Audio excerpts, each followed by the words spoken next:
Hello friends, मैं अभिषेक कुमार समृद्धि IAS के online platform पे आप सभी का स्वागत करता हूं। दोस्तों, उम्मीद करता हूं आप सभी स्वस्थ होंगे, खुश होंगे और अपने तैयारियों में लगे होंगे।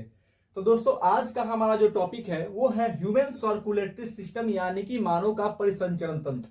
और ये जो टॉपिक है ये अपने आप में बहुत ही महत्वपूर्ण टॉपिक है और एग्जाम के पॉइंट ऑफ व्यू से बहुत ही ज्यादा इंपॉर्टेंट है, क्योंकि सभी भी एग्जाम में, चाहे वो बिहार बीपीएससी का एग्जाम हो, एसटीईटी एग्जाम हो, ठीक है, या फिर यूपीएससी का एग्जाम हो, या फिर किसी भी स्टेट पीसीएस का एग्जाम हो, यहां से क्वेश्चन जो है वो जरूर पूछे जाते हैं। ये बायोलॉजी का एक बहुत ही इंपॉर्टेंट सेक्शन होने वाला है, ठीक है। तो आज हम लोग जिस टॉपिक पे चर्चा करने वाले हैं उस टॉपिक को ह्यूमन सर्कुलेटरी सिस्टम कहा जाता है। और ह्यूमन सर्कुलेटरी सिस्टम की जब हम बात करते हैं तो ह्यूमन सर्कुलेटरी सिस्टम का नाम लेते ही एक क्वेश्चन हमारे दिमाग में आ जाता है और बहुत सारे एग्जाम में ये क्वेश्चन पूछा जाता है। ये क्वेश्चन है कि ह्यूमन सर्कुलेटरी सिस्टम को किसने खोजा, मानव का परिसंचरण तंत्र जो है इसको किसने खोजा। ये इंपॉर्टेंट क्वेश्चन है, इसको आप लोग ध्यान रखिएगा कि human circulatory system is discovered by doctor William Harvey. Doctor William Harvey नाम के एक व्यक्ति थे जिन्होंने ह्यूमन सर्कुलेटरी सिस्टम को खोजा था। तो एक नंबर का क्वेश्चन आपको प्राप्त हुआ कि विलियम हॉर्वे ने ह्यूमन सर्कुलेटरी सिस्टम को खोजा। अगर क्वेश्चन पूछा जाएगा कि सर्कुलेटरी सिस्टम यानी कि मानव का परिसंचरण तंत्र जो है उसको किसने खोजा है, तो मानव के परिसंचरण तंत्र को डॉक्टर विलियम हॉर्वे ने खोजा है, ठीक है। किसने खोजा है दोस्तों, तो डॉक्टर विलियम हॉर्वे ने मानव परिसंचरण तंत्र की खोज की है, इसलिए इनको फादर ऑफ सर्कुलेटरी सिस्टम कहा जाता है। तो who is the father of circulatory system, who is the father of human circulatory system, तो doctor William Harvey is the father of human circulatory system. ये क्वेश्चन आपको प्राप्त हुआ दोस्तों। उसके बाद देखते हैं कि अगर पूछा जाए कि सर्कुलेटरी सिस्टम या फिर हार्ट के बारे में स्टडी कहां पे किया जाता है दोस्तों, यानी परिसंचरण तंत्र और हृदय, इन दोनों के विषय में कहां पे स्टडी किया जाता है, तो इसको कहा जाता है कार्डियोलॉजी, ठीक है। यानी कि to study of heart and circulatory system, यानी कि हृदय और परिसंचरण तंत्र के अध्ययन को क्या कहा जाता है, तो कार्डियोलॉजी कहा जाता है। ये क्वेश्चन पूछा जाता है कि सर्कुलेटरी सिस्टम और हृदय के स्टडी को क्या कहा जाता है, तो हृदय और सर्कुलेटरी सिस्टम के स्टडी को कार्डियोलॉजी कहा जाता है। और अगर किसी व्यक्ति को हृदय से संबंधित रोग हो जाता है तो उसको दिखाने के लिए वो किस डॉक्टर के पास जाता है, तो कार्डियोलॉजिस्ट के पास जाता है। कार्डियोलॉजिस्ट क्या होता है, तो हृदय से संबंधित रोगों को देखने वाला डॉक्टर जो है वो कार्डियोलॉजिस्ट कहलाता है। और हृदय और सर्कुलेटरी सिस्टम के बारे में जहां पे अध्ययन किया जाता है उसको कार्डियोलॉजी कहा जाता है। और सर्कुलेटरी सिस्टम का फादर किसको कहा जाता है, तो डॉक्टर विलियम हार्वे को कहा जाता है। ये तीन क्वेश्चन आपको मिलेंगे, इन तीनों क्वेश्चन को आप यहीं से याद कर लीजिए, आप अपने दिमाग में बैठा लीजिए। अब देखिए, मानव परिसंचरण तंत्र ह्यूमन का जो सर्कुलेटरी सिस्टम है उसमें किन किन बातों पे हम लोग ध्यान देंगे और किन किन टॉपिक को हम लोग पढ़ेंगे, यानी कि वो कौन कौन ऐसे भाग है, वो कौन कौन ऐसे पार्ट है जो ह्यूमन सर्कुलेटरी सिस्टम के अंतर्गत हम लोग को पढ़ने हैं। देखिए, मानव परिसंचरण तंत्र के मुख्य अंग निम्नलिखित है। वो क्या है, देखिए, the various organs of human circulatory system are, यानी कि बहुत से ऐसे जो है पार्ट्स है, ऐसे ऑर्गन है जिसको हम लोगों को ह्यूमन सर्कुलेटरी सिस्टम के अंतर्गत जो है वो क्या करना है, पढ़ना है। जिसमें पहला है हार्ट, ठीक है। ह्यूमन सर्कुलेटरी सिस्टम के में हम लोगों को किसको पढ़ना है, तो हार्ट के बारे में पढ़ना है। दूसरा है ब्लड। देखिए, ह्यूमन परिसंचरण तंत्र यानी कि मानव के परिसंचरण तंत्र की अगर हम बात करते हैं तो हृदय के साथ साथ किसको पढ़ना है, ब्लड को पढ़ना है, रक्त को पढ़ना है। क्योंकि जो भी चीजें आपको बॉडी के अंदर मिलती है, चाहे कोई भी न्यूट्रिएंट्स हो, ठीक है, कोई भी न्यूट्रिएंट्स हो, कोई विटामिन हो, आपके बॉडी में कैसे जाती है, तो वो ब्लड के माध्यम से ही क्या होती है, वो ट्रांसफर होने का काम करती है, यानी एक पार्ट से दूसरे पार्ट तक पहुंचती है, ठीक है। तो हृदय है, ब्लड है यानी कि रक्त है, तीसरा है रुधिर वाहिकाएं यानी कि ब्लड वेसल्स, जिसको नस कहा जाता है, ब्लड वेसल्स, ठीक है। ब्लड वेसल्स क्या है, रुधिर वाहिकाएं हैं जो रक्त को ले जाने का काम करती है, तो इनके बारे में पढ़ना है। और चौथा पढ़ना है लिम्फ के बारे में, यानी कि लसिका के बारे में। तो याद रखिएगा, इन चार चीजों को हम लोग पढ़ेंगे, इन चार ऑर्गन्स के बारे में पढ़ेंगे जो कि ह्यूमन सर्कुलेटरी सिस्टम का क्या है, बहुत ही इंपॉर्टेंट ऑर्गन होने वाले हैं। क्या है, तो हृदय है, रक्त है, रुधिर वाहिका है और लसिका है, यानी हार्ट है, ब्लड वेसल्स है एंड लिम्फ है, ठीक है। तो इन चारों ऑर्गन्स के बारे में हम लोगों को कहां पे पढ़ना है, तो ह्यूमन सर्कुलेटरी सिस्टम के अंतर्गत पढ़ना है। तो सबसे पहले हम लोग ब्लड को पढ़ने का काम करेंगे, यानी कि रक्त क्या है, रक्त को हम लोग देखते हैं। देखिए दोस्तों, ब्लड क्या है यानी कि रक्त क्या है, तो रक्त जो है वो हमारे बॉडी के अंदर क्या होता है, संचारित होता है, ठीक है। ब्लड जो है हमारे बॉडी के अंदर क्या होता है, संचारित होता है। और ये एक प्रकार का लिक्विड कनेक्टिव टिश्यू है, ध्यान दीजिएगा, ब्लड क्या है? तो blood is a liquid connective tissue. Blood क्या है? तो blood is a liquid connective tissue, यानी कि तरल संयोजी उत्तक है। ब्लड क्या है? तो लिक्विड कनेक्टिव टिश्यू है, तरल संयोजी उत्तक है। ठीक है, ध्यान रखिएगा। ब्लड क्या है अगर पूछा जाए तो लिक्विड कनेक्टिव टिश्यू है, यानी कि तरल संयोजी उत्तक है। दूसरा लिक्विड सर्कुलेटरी फ्लूइड है। ठीक है, ब्लड क्या है? लिक्विड सर्कुलेटरी फ्लूइड है, यानी कि तरल संचरण पदार्थ है, यानी कि लिक्विड पदार्थ है। ब्लड जो है वो क्या है? द्रव होता है, और ये बॉडी के अंदर क्या है? कनेक्टिव टिश्यू होता है, ये तरल फ्लूइड होता है। ठीक है, यानी कि तरल संचरण पदार्थ है या तरल संयोजी उत्तक होता है। उसके बाद देखिए, अब देखिए जब ब्लड जो है वो तरल संयोजी उत्तक है तो एक शब्द आ रहा है उत्तक, यानी कि उत्तक क्या है? ठीक है, तो उत्तक को हम लोग इंग्लिश में क्या कहते हैं? टिश्यू। तो आप ये जानना चाहेंगे कि टिश्यू क्या है? तो टिश्यू जो है वो सेल्स ऑफ ग्रुपिंग, यानी कि सेल्स ऑफ ग्रुपिंग, यानी सेल्स के जो ग्रुप होते हैं उन्हीं को क्या कहा जाता है? टिश्यू कहा जाता है। याद रखिएगा, टिश्यू किसको कहा जाता है? तो सेल्स के ग्रुपिंग को, यानी कि जो कोशिकाएं हैं, जब कोशिकाएं एक समूह बनाती है, एक समूह में कोशिकाएं जब जुड़ती हैं तो उस समूह को यानी सेल्स के ग्रुपिंग को क्या कहा जाता है? टिश्यू कहा जाता है। टिश्यू क्या है? तो सेल्स ऑफ ग्रुपिंग। ठीक है, यानी सेल्स के ग्रुप को क्या कहा जाता है? टिश्यू कहा जाता है। और सेल के स्टडी को, यह भी क्वेश्चन बहुत बार पूछा गया है कि सेल के स्टडी को क्या कहा जाता है? जहां पे आप कोशिकाओं के बारे में पढ़ते हैं, जहां पे आप सेल के बारे में पढ़ते हैं, उस ब्रांच को क्या कहा जाता है? तो साइटोलॉजी कहा जाता है। देखिए, सेल के ग्रुपिंग को टिश्यू कहा जाता है और सेल के स्टडी को साइटोलॉजी कहा जाता है। ठीक है, साइटोलॉजी क्या है? तो स्टडी ऑफ सेल है, यानी कि जहां पे सेल को स्टडी हम लोग करते हैं उसको क्या कहा जाता है? साइटोलॉजी कहा जाता है। अब देखिए, जहां पे टिश्यू को स्टडी कहा जाता है, किया जाता है, उसको क्या कहा जाता है? तो टिश्यू के स्टडी को हम लोग हिस्टोलॉजी कहते हैं। तो यहाँ पे भी 3 क्वेश्चन आपको मिला। सेल्स के ग्रुपिंग को टिश्यू कहा जाता है और सेल के स्टडी को साइटोलॉजी कहा जाता है तथा टिश्यू के स्टडी को हिस्टोलॉजी कहा जाता है। ठीक है, तो हिस्टोलॉजी क्या है? तो टिश्यू के स्टडी। साइटोलॉजी क्या है? सेल का स्टडी। और टिश्यू क्या है? तो सेल के ग्रुपिंग को टिश्यू कहा जाता है। ये 3 क्वेश्चन यहां से मिले, ये बड़ी इंपॉर्टेंट है, इसको आप लोग नोट कर लीजिएगा। ठीक है, अब देखिए, अब हम बात करते हैं ब्लड की। ब्लड क्या है? तो तरल संयोजी उत्तक है, जो कि हमारे बॉडी के अंदर क्या होता है? संचरित होता है। ठीक है, अब ये ब्लड हमारे बॉडी के अंदर बनता कहां है? बनता कैसे है? ठीक है, तो process of formation of blood, यानी कि रक्त के गठन की जो प्रक्रिया होती है उसको क्या कहा जाता है? तो हीमेटोपोएसिस। ठीक है, ब्लड हमारे बॉडी के अंदर जब बनता है तो इस ब्लड के बनने की जो प्रक्रिया होती है, जो प्रोसेस होता है, उसको क्या कहा जाता है? तो हीमेटोपोएसिस कहा जाता है। याद रखिएगा कि process of formation of blood क्या कहलाता है, यानी कि रक्त के गठन की प्रक्रिया क्या कहलाती है? तो हीमेटोपोएसिस कहलाती है। यानी कि रक्त जो बनता है तो पूरी प्रक्रिया क्या कहलाती है? हीमेटोपोएसिस कहलाता है। अब देखिए, ब्लड बनता कहां है? यह भी क्वेश्चन पूछा जाता है कि ब्लड का फॉर्मेशन बॉडी के अंदर कहां होता है? तो बोन मैरो में होता है। याद रखिएगा दोस्तों, ब्लड का जो फॉर्मेशन होता है वो हमारे बॉडी के अंदर कहां पे होता है? तो बोन मैरो में होता है। बोन मैरो, जिसको हम लोग कहते हैं हिंदी में अस्थि मज्जा। अस्थि मज्जा। देखिए, हमारे बॉडी के अंदर जितने भी बड़ी बड़ी हड्डियां हैं, बड़े बड़े जो है बोन है, उनके बीच में, उस बोन के अंदर में क्या होता है? मैरो होता है, खाली जगह होता है, उसमें बोन सेल्स होते हैं और वही बोन सेल्स जो है वो क्या होते हैं? ब्लड का फॉर्मेशन करते हैं, ब्लड को बनाते हैं। तो ब्लड का फॉर्मेशन बॉडी के अंदर कहां होता है? तो अस्थि मज्जा में होता है। याद रखिएगा, ब्लड का फॉर्मेशन हमारे बॉडी के अंदर, रक्त ब्लड कहां बनता है? तो बोन मैरो में बनता है। हिंदी में उसको अस्थि मज्जा कहते हैं। अस्थि मज्जा कहां होता है? तो बॉडी के अंदर जो बड़े बड़े हड्डियां होती है उनके अंदर मैरो होता है, और उन्हीं मैरो के अंदर जो ब्लड सेल्स होते हैं वही क्या करते हैं? ब्लड का फॉर्मेशन करने का काम करते हैं। तो ब्लड का फॉर्मेशन हीमेटोपोएसिस कहलाता है। और ब्लड बनता कहां है? तो बोन मैरो बनता है, अस्थि मज्जा बनता है।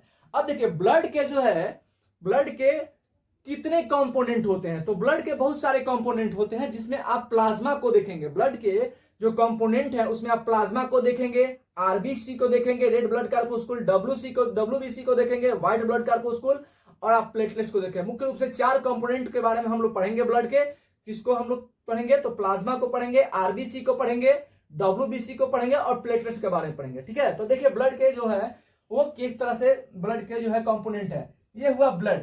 अब देखिए, ब्लड जो है, जो बॉडी के अंदर ब्लड है, ये मुख्यतः ब्लड में क्या होती है? ब्लड का जो है एक लिक्विड पार्ट होता है और एक सॉलिड पार्ट होता है। ध्यान दीजिएगा मेरी बातों पे।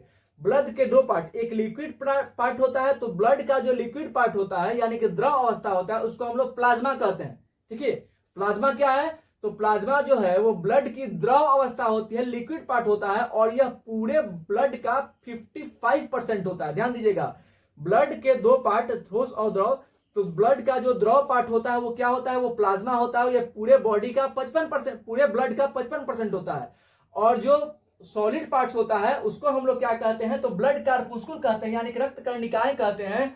और रक्त कर्णिकाएं जो है वो 45% होती है। ध्यान दीजिएगा, ब्लड के दो पार्ट, ब्लड जो है उसके दो पार्ट क्या होता है, एक होता है प्लाज्मा और दूसरा होता है ब्लड कार्पुस्कुल।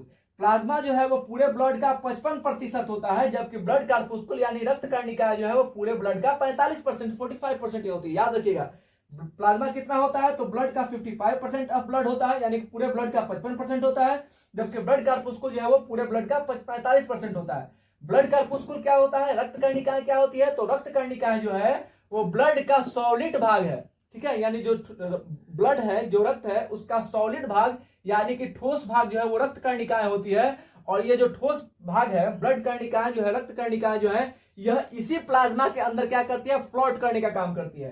तो प्लाज्मा जो है वो क्या है, प्लाज्मा पूरे ब्लड का 55% भाग है। देखिए, प्लाज्मा ब्लड का तरल भाग है, यानी कि ब्लड का लिक्विड पार्ट जो है वो प्लाज्मा है, और ये पूरे ब्लड का 55% होता है।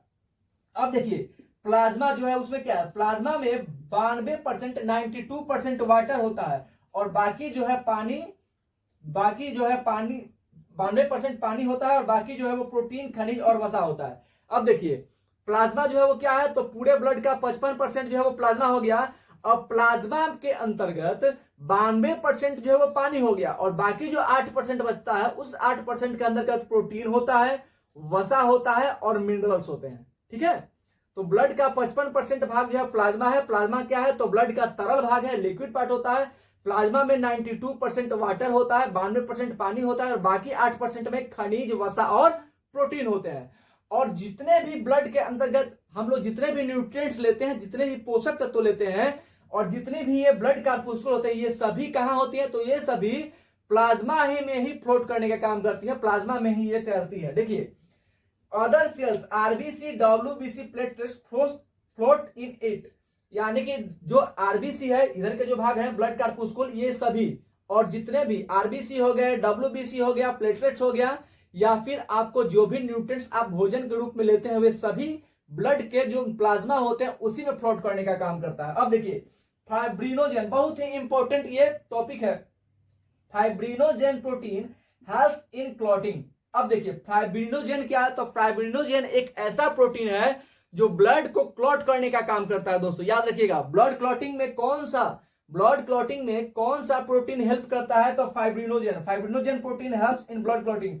फाइब्रिनोजेन प्रोटीन खून का थक्का बनाने में मदद करता है। देखिए, अगर किसी को चोट लगता है तो वहां से क्या होता है, रक्त यानी ब्लड का जो है वो सेक्रेशन होना था, ब्लड निकलने लगता है। तो अगर वहां पे ब्लड का क्लॉट नहीं होगा तो सारा ब्लड जो है वो क्या होता है, गिर जाएगा। इसलिए ब्लड का वहां पे क्लॉटिंग होना जरूरी हो जाता है। तो ब्लड का क्लॉट करने का काम कौन करता है, तो फाइब्रिनोजेन प्रोटीन। फाइब्रिनोजेन प्रोटीन के अलावा भी बहुत ऐसी चीजें हैं जो ब्लड को क्लॉट करने का काम करती है। देखिए उसमें क्या है, तो विटामिन के है, थ्रोम्बिन नाम का प्रोटीन है, और कैल्शियम आयन है। ठीक है, विटामिन के है, कैल्शियम आयन है, थ्रोम्बिन प्रोटीन है, और फाइब्रिनोजेन प्रोटीन है। ये सभी क्या करते हैं, तो रक्त को थक्का बनाने का काम करते हैं, ब्लड को क्लॉट करने का काम करते हैं। इसके अलावा नोट में लिखा गया है कि हेपरिन नाम का एक जो है प्रोटीन होता है। हेपरिन नाम का जो प्रोटीन होता है, ये क्या करता है, तो ये ब्लड को थक्का बनाने से रोकता है। ध्यान दीजिएगा, हेपरिन प्रोटीन जो है वो क्या काम करता है, तो ब्लड को थक्का बनाने से रोकता है, जबकि फाइब्रिनोजेन जो प्रोटीन होता है वो ब्लड को थक्का बनने देता है। अब देखिए, ये प्लाज्मा के बारे में आपने देखा। अब हम देखते हैं ब्लड कार्पुस्कुल, यानी कि रक्त कर्णिकाएं के बारे में। रक्त कर्णिकाएं क्या होती है, तो रक्त कर्णिकाएं जो है वो ब्लड का सॉलिड पार्ट होता है, ठोस भाग होता है, जो प्लाज्मा के अंतर्गत फ्लोट करता है। ब्लड कार्पुस्कुल क्या है, तो ब्लड का सॉलिड भाग होता है जो प्लाज्मा में ही क्या करता है, फ्लोट करता है। अब देखिए, ये ब्लड कार्पुस्कुल जो ठोस अवस्था में होते हैं, इनके 3 पार्ट होते हैं। कौन कौन होता है, एरिथ्रोसाइट्स। ये भी क्वेश्चन पूछता है कि एरिथ्रोसाइट्स क्या है। तो देखिए, ब्लड कार्पुस्कुल रक्त कर्णिकाएं 3 प्रकार की होती है, एरिथ्रोसाइट्स, ल्यूकोसाइट्स और थ्रोम्बोसाइट्स। एरिथ्रोसाइट्स को आरबीसी कहा जाता है। आरबीसी यानी कि लाल रक्त कर्णिकाएं, इनको कहा जाता है लाल रक्त कर्णिकाएं, आरबीसी। आरबीसी क्या है? लाल रक्त कर्णिकाएं है। इनको किस नाम से जाना जाता है? तो एरिथ्रोसाइट्स के नाम से जाना जाता है। दूसरा है ल्यूकोसाइट्स, जिसको कहा जाता है डब्ल्यूबीसी, यानी कि white blood cells. WBC white blood cells. White blood किसको कहा जाता है? तो श्वेत रक्त कर्णिकाएं। ये क्या है? ये है श्वेत रक्त कर्णिकाएं। श्वेत रक्त कर्णिकाएं का दूसरा नाम क्या हो गया? ल्यूकोसाइट्स। और तीसरा है थ्रोम्बोसाइट्स। थ्रोम्बोसाइट्स को क्या कहा जाता है? प्लेटलेट्स, यानी प्लेटलेट्स का ही दूसरा नाम जो है वो क्या है? थ्रोम्बोसाइट्स होता है। तो ब्लड कार्पुस्कुल, जो ब्लड के सॉलिड पार्ट होते हैं, ये तीन के तीन प्रकार आपने देखा, एरिथ्रोसाइट्स, ल्यूकोसाइट्स, थ्रोम्बोसाइट्स, यानी कि आरबीसी, डब्ल्यूबीसी और प्लेटलेट्स। अब देखिए, जो डब्ल्यूबीसी होता है, ये डब्ल्यूबीसी भी दो प्रकार के होते हैं। एक होता है ग्रेन्युलोसाइट्स और दूसरा होता है अग्रेन्युलोसाइट्स। ग्रेन्युलोसाइट्स मतलब होता है कर्णिका में, यानी कि ब्लड के वो पार्ट जो कण के रूप में होते हैं, कर्णिका के रूप में होता है, उसको ग्रेन्युलोसाइट्स कहा जाता है। और दूसरा होता है अग्रेन्युलोसाइट्स, जिसमें ब्लड के कण जो है वो नहीं दिखाई देते हैं। अब देखिए, ग्रेन्युलोसाइट्स के भी तीन प्रकार होते हैं। कौन कौन? एसिनोफिल्स, बेसोफिल्स और न्यूट्रोफिल्स। यानी कि कर्णिका में जो ब्लड होता है, इसके तीन पार्ट कौन कौन से होते हैं? एसिनोफिल्स, बेसोफिल्स और न्यूट्रोफिल्स। जिसमें एसिनोफिल्स क्या करता है? तो एसिनोफिल्स जो है वो एलर्जी को शो करता है। अगर आपके बॉडी में कहीं पे एलर्जी होता है तो उस एलर्जी को शो करने का काम कौन करता है? तो एसिनोफिल्स करता है। और एसिनोफिल्स क्या है? तो ग्रेन्युलोसाइट्स ब्लड का पार्ट होता है। और ग्रेन्युलोसाइट्स क्या है? तो ल्यूकोसाइट्स, यानी कि डब्ल्यूबीसी व्हाइट ब्लड सेल्स जो है उनका जो है वो पार्ट होता है। और ये क्या है? तो ये ब्लड कार्पुस्कुल, यानी ब्लड का जो ठोस भाग है उसका भाग होता है। ठीक है। अब देखिए, बेसोफिल्स। बेसोफिल्स क्या काम करता है? तो ये हेपरिन प्रोटीन को बनाता है। अभी हमने बताया कि हेपरिन नाम का जो प्रोटीन है वो क्या काम करता है? तो हेपरिन प्रोटीन जो है वो ब्लड को थक्का बनने से रोकता है, जबकि फाइब्रिनोजन जो है वो ब्लड को थक्का बनने देता है। ठीक है। तो बेसोफिल्स नाम का जो ब्लड का पार्टिकल है वो हेपरिन नाम के प्रोटीन को बनाता है। हेपरिन प्रोटीन को बनाने का काम कौन करता है? तो बेसोफिल्स करता है। अब देखिए, अग्रेन्युलोसाइट्स जो है इसके भी दो पार्ट्स होते हैं। अब देखिए, ये है न्यूट्रोफिल्स। ठीक है।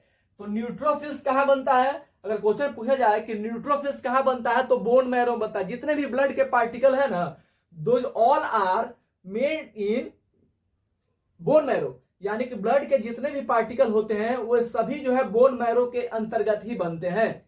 किसके सिवाय? तो लिम्फोसाइट्स के सिवाय। लिम्फोसाइट्स कहां बनता है? तो वो एस्प्लीन में बनता है। बात करेंगे हम आगे। अब देखिए, अग्रेन्युलोसाइट्स। अग्रेन्युलोसाइट्स क्या है? तो अकर्णिका में ब्लड है।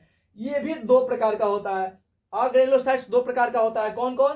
तो मोनोसाइट्स और लिम्फोसाइट्स। ठीक है। अब देखिए, लिम्फोसाइट्स क्या होता है? तो जितना भी डब्ल्यूबीसी, यानी कि व्हाइट ब्लड सेल्स जो है, श्वेत रक्त कर्णिकाएं जो ब्लड के अंतर्गत होती है, उन पूरे डब्ल्यूबीसी का 20 से 30%, पूरे डब्ल्यूबीसी का 20 से 30% भाग जो है वो क्या होता है? तो वो लिम्फोसाइट्स होता है। क्या होता है जी? लिम्फोसाइट्स होता है। लिम्फोसाइट्स क्या है? तो लिम्फोसाइट्स अग्रेन्युलोसाइट्स का जो है पार्ट होता है।